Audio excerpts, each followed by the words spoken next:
Hello, my friends. Welcome back to the channel. Welcome back to my Gig-Olos and Gigglettes. It's me, Gio.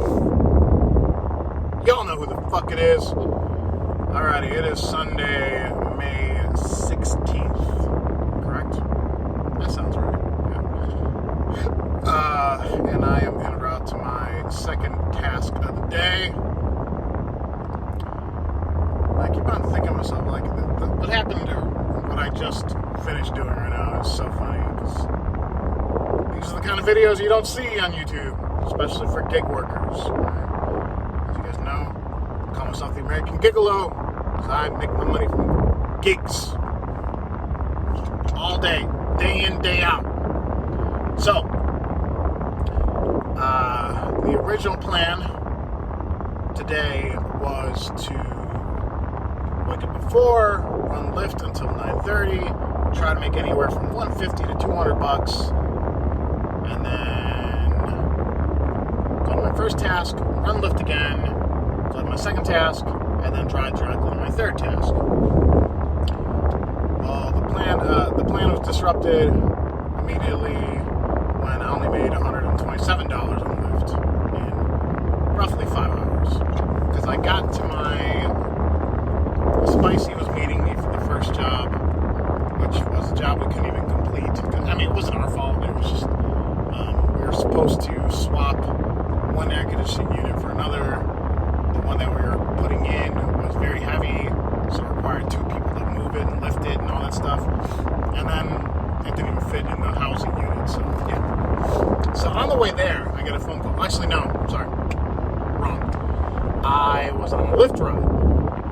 No. Yeah, on the way there. Yeah, sorry. And I literally thought it was a spam number.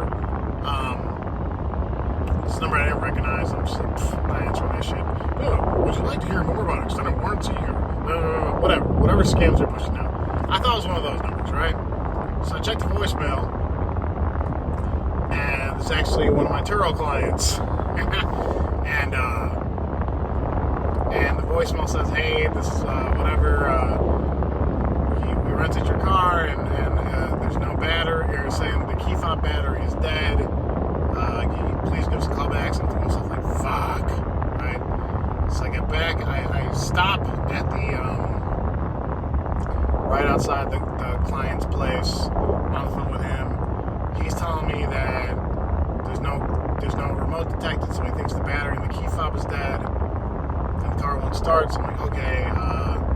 Give me the battery number. I'll try to come out there as soon as I'm done with this job, because I figured the job we were going to was going to take out 30 minutes. He was in Schaumburg, so I was trying to relay to my girlfriend to maybe, just maybe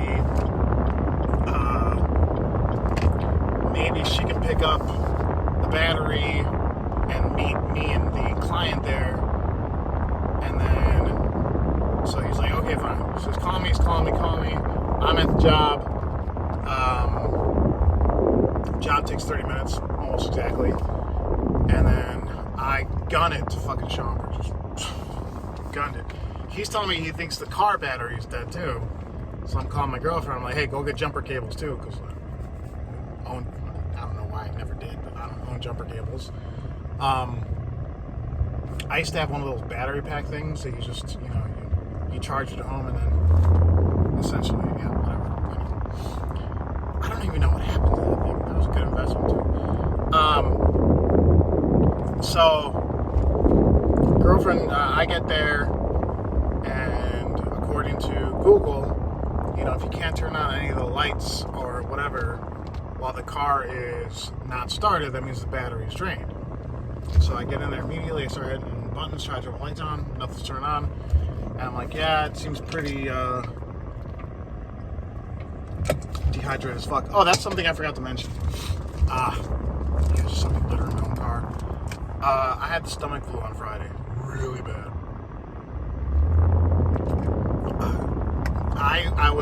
You guys know, any of you have been following me for a long time.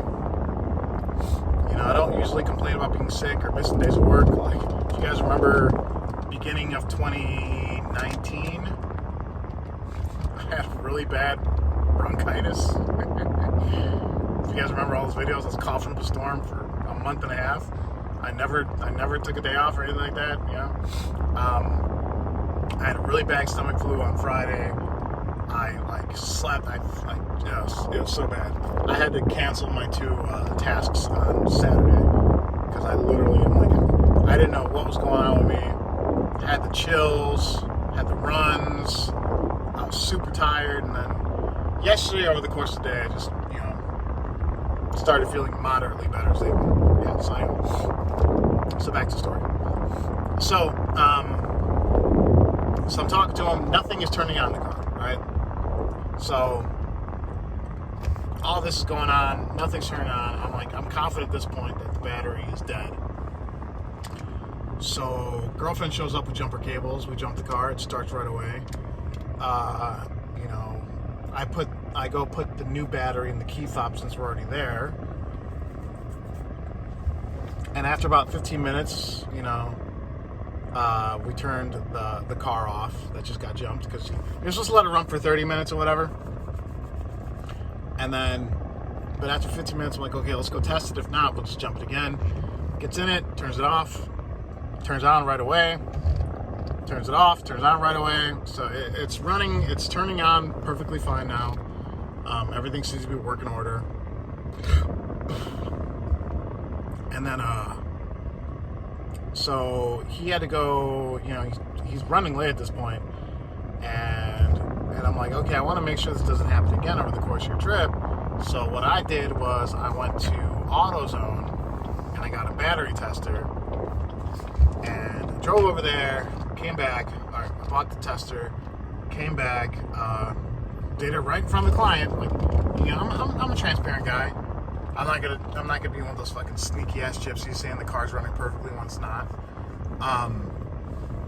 So I tested the battery right in front of the client. He's looking at me. He's like, yeah, this. Because it was red, yellow, green, and came up green. Everything's totally working.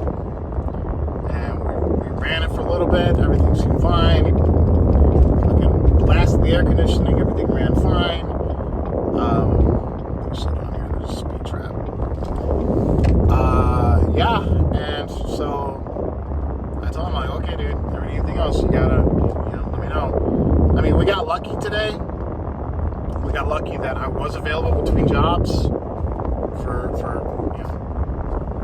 I had 2.5 hours of leeway.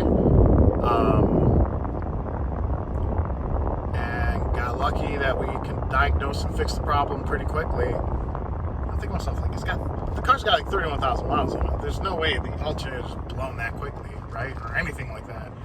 So I don't know exactly what happened. I'm under the assumption that they left the light on in the car and drained the battery.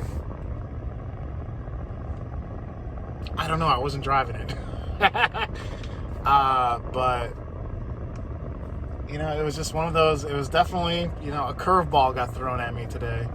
But that's one thing I realized this early on, and it's getting more solidified as time passes. It's not everything goes according to plan. So when shit does happen, you gotta deal with it head on. You gotta confront the problem right away. But like I said, luckily he was only 8 minutes away from where we lived.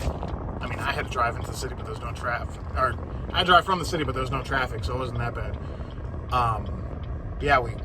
We handled it. Everything worked out. Way to run a red light, bastard. But yeah, that was an adventure. So that ate up a little bit of my time and money since I bought this battery tester. But now I own one. So now I'm going to. I think I might literally just run the battery tester on all my cars before they get bugged. I'm like, here you go, they're good. Send them in the fucking in the whatever, the picture log for Turo. That way people don't try to pull a fast one. Like, oh, you gave me a car without battery, bastard. But the client seemed thankful. He's like, oh, thanks for coming out here and take care of this right away. because I was there within an hour of him calling me and telling me there was an issue. But it didn't get resolved until like an hour, 15 minutes later. Yeah. So that's that. I had to handle a Turo emergency between jobs, right? And I mean, FYI, just so you guys know, the way I'm handling my Turo fleet. At this moment, I'm not really as hands-on because I can't be in 3 places at once.